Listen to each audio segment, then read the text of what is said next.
Welcome back. Now, in conclusion, we have looked at many of the 28 sections of Fantastico in order to find applications that we can install on our server. Those applications were installed because they interact with our database and save us time and effort in getting them up and running.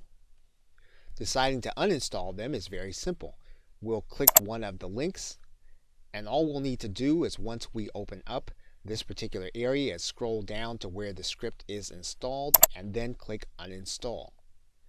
And then we'll click the confirmation. One of the things that we like to see in applications we're going to install is a relatively late update. We like to see that there is a home page, a community, documentation, and support, or as many of these things as possible. Now, all the applications call to be placed inside of a directory. So that means that we can install an infinite number of these applications in as many subdirectories as we'd like to create. That means then, although they were determined to do something specific, we can use them according to our needs in as many ways as we can create them. Okay, so with that, thanks, and I'll see you either in another video or in another course.